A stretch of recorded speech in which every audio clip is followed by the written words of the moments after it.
This issue is a real page-turner, let me tell you. We've got articles on unique engine designs, the history of Nuts Corner Airport, even some personal stories from members. Sounds like a great mix. Anything particularly catch your eye? Well, there's a bit of mystery surrounding unrecorded plane crashes in the Sparran Mountains, which is pretty intriguing. And there's a story about a former pilot who was imprisoned alongside a Polish World War II ace. Wow, that's a story I'd love to hear more about. We'll get to that. But first, let's start with some society updates. Seems like they're having a fantastic year. The chairman's certainly brimming with pride, talking about the society's growth and all the new volunteers they've got. That's wonderful to hear. And it seems like they're particularly excited about the influx of aeronautical students. It's great that they're engaging the next generation, keeping that passion for aviation alive. He even hints at some big plans for 2025, calling it an incredible year. Speaking of exciting developments, there's a report on their October meeting, which focused on unmanned aerial vehicles, UAVs, developed in Northern Ireland. You mean drones? Well, it goes way beyond just modern drones. The speaker, Paddy Mallon, actually took the audience through the history of Shorts Brothers, a company that's got quite a claim to fame. Okay, enlighten me. Shorts Brothers, never heard of them. They actually claim to be the world's oldest aircraft manufacturer. Really? How did they get involved with UAVs? Well, Paddy traced the evolution of UAVs and missiles, starting with post-World War II test vehicles. They even converted entire Canberra aircraft to be remotely piloted for missile testing in Australia. Canberra missile targets. Wow, that's incredible. An entire plane being controlled remotely. It's like something out of a sci-fi movie. But this was happening decades ago. Shows how innovation can come from adapting existing technology in surprising ways. And speaking of surprising, they apparently tested an early drone, the Sky Spy, behind their factory, tethered to a hired crane. A bit low budget maybe, but definitely ingenious. Okay, let's move on to the next article. This one's about sleeve valve engines.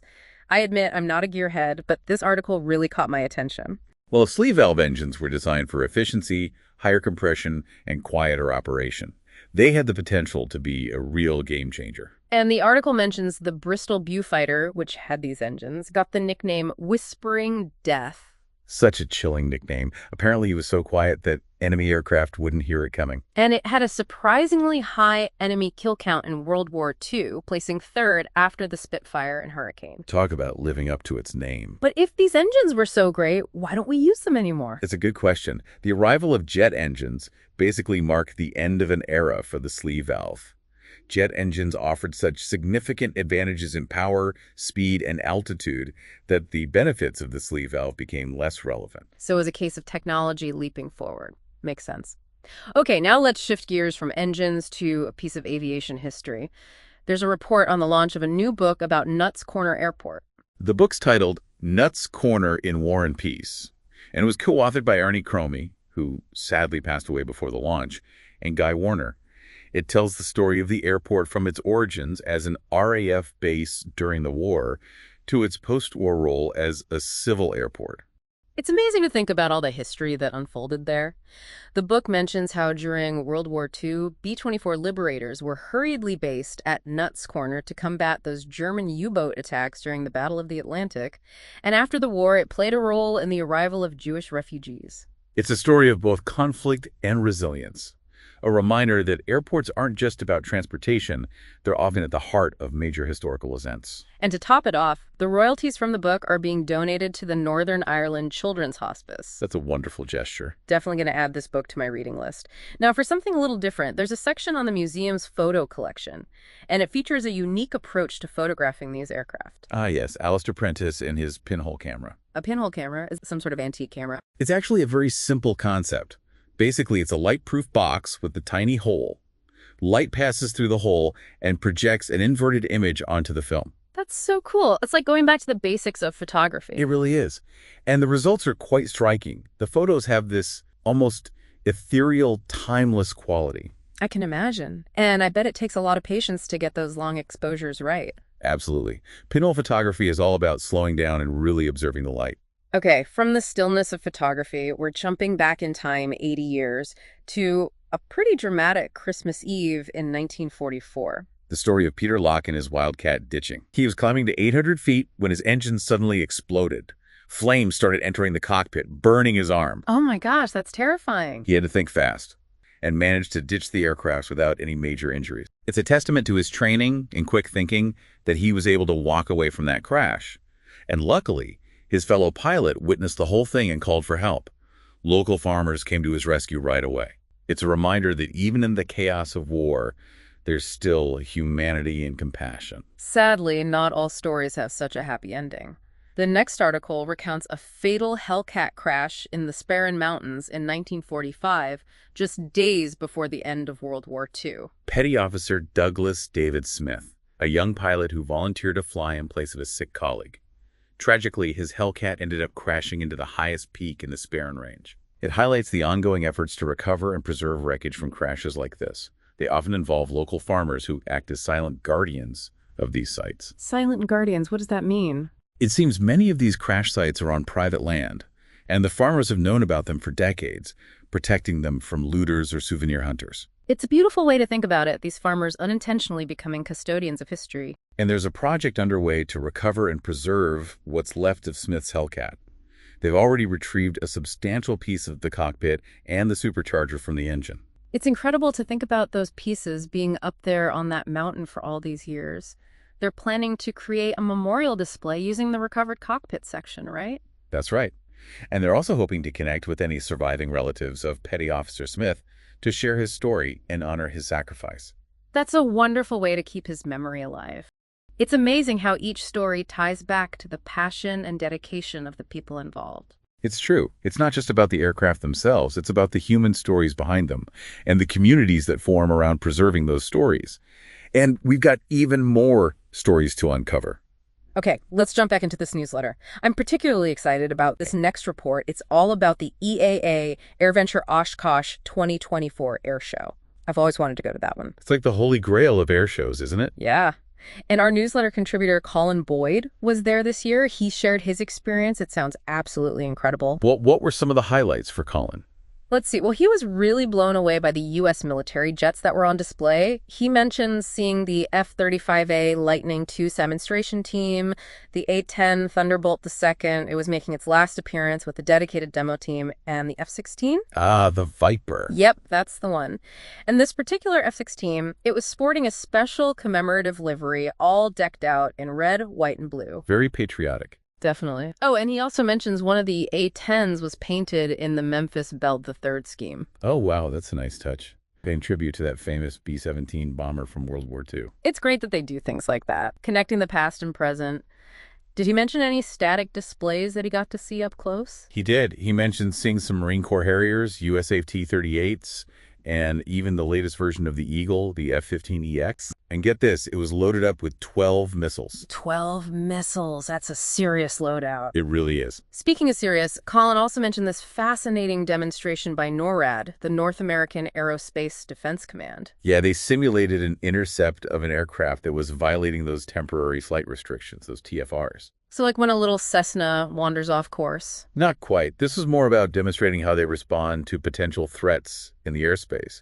They used an F-16 to intercept a civilian aircraft. I see. So using air shows as an opportunity to educate pilots about safety and security. Interesting approach. It makes sense, right? A good way to raise awareness and to show the public what goes on behind the scenes to keep everyone safe. But okay, let's be real for a second. The real stars of the show at any air show, it's those demonstration teams, right? Well, Colin definitely saved the best for last. The USAF F-22A Raptor demo. That aircraft is just legendary, those stealth capabilities, incredible maneuverability. Colin described it as a star item. The pilot really put on a show. High-speed turns, tail slides, impressive climbs and dives using that advanced vector thrust technology. So the thing where they can actually change the direction of the engine exhaust? Yeah, exactly. It makes it ridiculously agile. Colin mentioned the roar of the engines and how the pilot, he even did a few extra missed approaches before landing.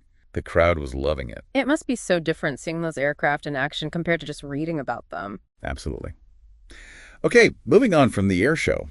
We've got a story about a young member of the Ulster Aviation Society who had a pretty amazing experience. Oh, this is the one about James Evans, right? Yeah, the junior member who got to visit an RAF A400M Atlas aircraft. He spotted it on flight radar and then convinced his mom to take him to Aldergrove Airport to see it. What a dedicated young aviation enthusiast. He really is. And as they were watching, A ground crew member noticed their enthusiasm and invited them to join a group of visitors going on board. Talk about being in the right place at the right time. Right. He gets better. He got to wander around inside the hold, check out all the seating, and even visit the cockpit. He even got to sit in the pilot's seat, play around with the map computer, and the pilot took the time to explain some of the gauges and buttons to him. What a fantastic experience for a young aviation enthusiast. That pilot had no idea what a lasting impact that would have. Absolutely. It was a real inspiration for him. He even did some research on the A400M afterwards. He was so excited. He learned that it's bigger than a C-130 Hercules, but smaller than a Boeing C-17 Globemaster III. So kind of in between. Yeah. And it can carry a heavier payload than the C-130.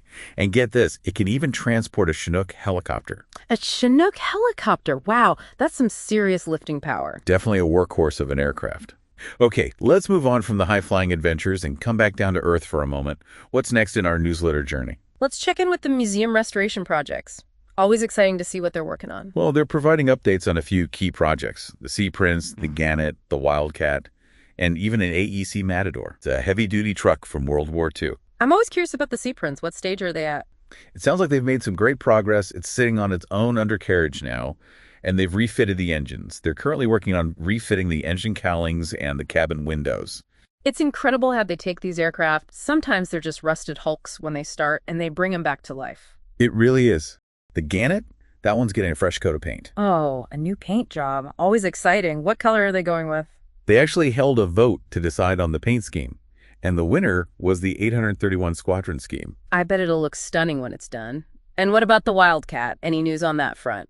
They're working on the rear fuselage and tail fin, which will allow them to start making progress on the tailplane. It's a slow and steady process. Bit by bit, they're bringing history back to life. And they're not just focused on aircraft, they're also working on that AEC Matador truck. It's important to preserve those ground vehicles, too. They played a vital role. Definitely. And speaking of the next generation, they give an update on the NI Schools Build a Plane project, which is where students get to build an actual aircraft. Wow. That's an amazing initiative. Such a great way to get young people excited about aviation and STEM fields in general. Hands-on experience like that is so valuable. I bet it sparks some dreams of becoming a pilot or an engineer.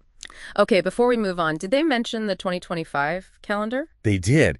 It features all new photos of the museum's collection. Apparently, some of the aircraft haven't even been photographed outside before. Sounds like a must-have for any aviation enthusiast. I always love those photos. Okay, I think we're nearing the end of our newsletter journey. The last report covers a trip the Society took to Doncaster and RAF Shawbury. Ah, yes, the Tucano adventure. So what was the purpose of this trip? It was a two-part mission. First, they had to deliver a Tucano aircraft to the South Yorkshire Air Museum in Doncaster. The Tucano, that's a training aircraft, right? Yeah, mainly used by the RAF for basic fast jet pilot training. You could say it's played a role in shaping many of the pilots we see flying those amazing jets today. So they delivered the Tucano, and then what? The next stop was RAF Shawbury.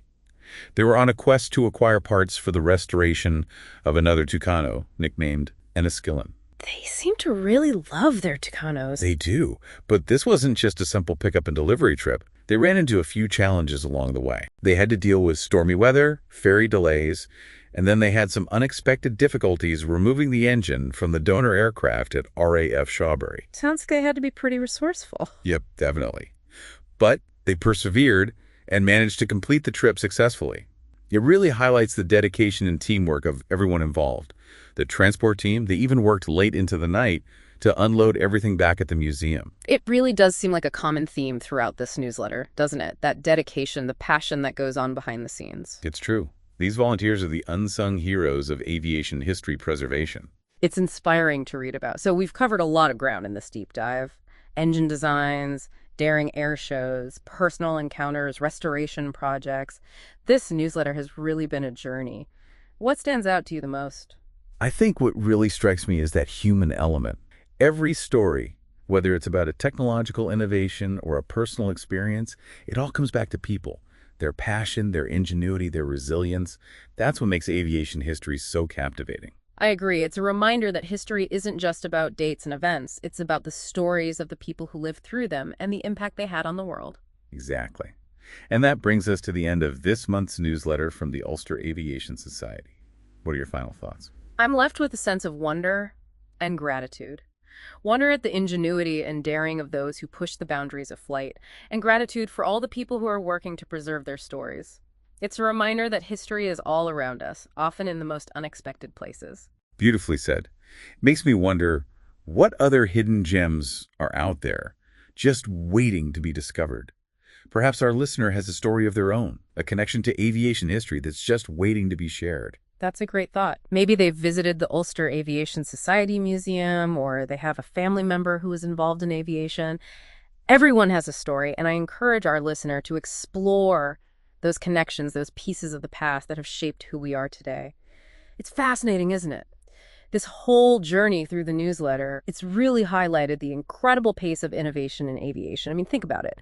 From the Wright brothers' first flight to supersonic jets, stealth aircraft, all in just over a century. It really makes you appreciate the power of human ingenuity, that constant drive to push the boundaries, and makes you wonder, what's next? What's the next chapter going to be? Right. What's next? I mean, we're already seeing things like hypersonic aircraft being developed, electric planes, even autonomous drones. It's mind-blowing. Yeah, it is. It's a thrilling time to be an aviation enthusiast, that's for sure.